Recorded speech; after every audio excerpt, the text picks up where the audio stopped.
Hi everyone, कैसे हैं आप सभी। तो आज का मेरा टॉपिक है जेनजीज के ऊपर और set of people who have Umar Khalid as their icon and who are following Dhruv Rathi as their icon were telling Gen Zs to come onto the streets and protest against Dharmendra Pradhan for the resignation of Dharmendra Pradhan. तो Wangchuk says it is an appeal और request, कल को ये उसमें भी protest में भी change हो जाएगी। Is that the well threat? और कहने का मतलब है कि आपकी वहाँ उस प्रोटेस्ट में आज़ादी के नारे लगे, हमें चाहिए आज़ादी। कौन सी आज़ादी चाहिए आप? और is the Gen Z of a country going to be taken for granted? आपकी सोच किस दिशा में जा रही है, आप क्या करना चाहते हैं, इसके लिए आप क्या सोचते हैं। तो अगर माना कि एक गलती के लिए आप क्या पूरा सिस्टम चेंज कर देंगे? जी नहीं,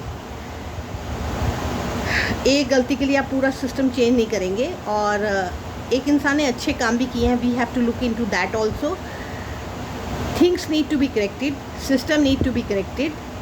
और उसमें ये है कि इसीलिए जेनजी को भड़काया जा रहा है कि जेनजी एक ऐसा माध्यम है जिसके थ्रू जितने भी जो हैं, जिनके मतलब एंटी सोशल एलिमेंट्स हैं या अदर पॉलिटिकल पार्टीज़ हैं, उन्होंने जेनजीज़ को चाहा कि अपने कब्जे में लेना चाहा, क्योंकि ये जेनजीज़ को सोचना है कि ऐसा क्यों किया।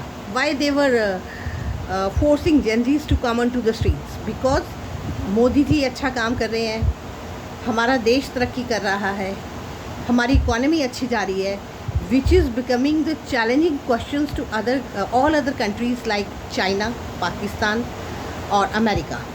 वो तो चाहेंगे कि जेनजीज़ भड़कें, और जेनजी उनके अकॉर्डिंग जो है मोस्ट वनरेबल ग्रुप है, और उन्हीं को पकड़ते हैं और उन्हीं को पकड़कर देश में जो है अराजकता फैलेगी, दंगे भड़केंगे। जैसे आप सभी जानते हैं कि वहाँ पे श्रीलंका में क्या हुआ, बांग्लादेश में क्या हुआ, और दूसरा नेपाल में क्या हुआ। तो ये सोच जो उन एंटी सोशल एलिमेंट्स की है कि किसी चाली हम इंडिया में भी जेनजीज़ को भड़काएं, बिकॉज़ वो वनरेबल ग्रुप है, बड़े स्ट्रॉन्ग हैं, और उनको भड़काया जाए, भड़का कर हमारे जो भारत की जो ताकत, जो बढ़ती ताकत को रोका जाए। और उसमें हमारे कुछ एंटी सोशल एलिमेंट्स भी शामिल हैं। तो ये जेनजीज़ को सोचना है कि वाई दे वर, मतलब किसको आप फॉलो करो, किसको नहीं फॉलो करो, किसके उसमें आप मतलब किसको आप देखें कि किसकी सोच क्या है।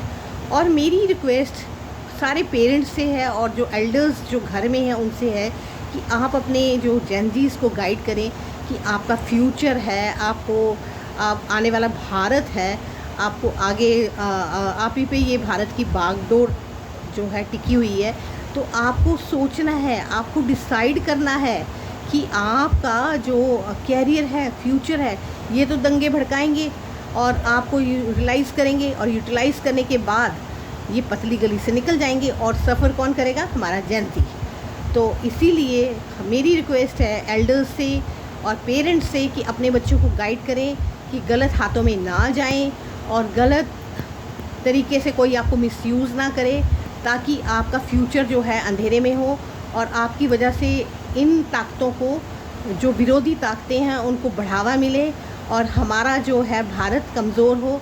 ये मेरा एक मैसेज है जेनजीज़ को। और वीडियो अच्छा लगा तो उसको शेयर कीजिएगा, लाइक कीजिएगा और मेरे चैनल को सब्सक्राइब कीजिएगा।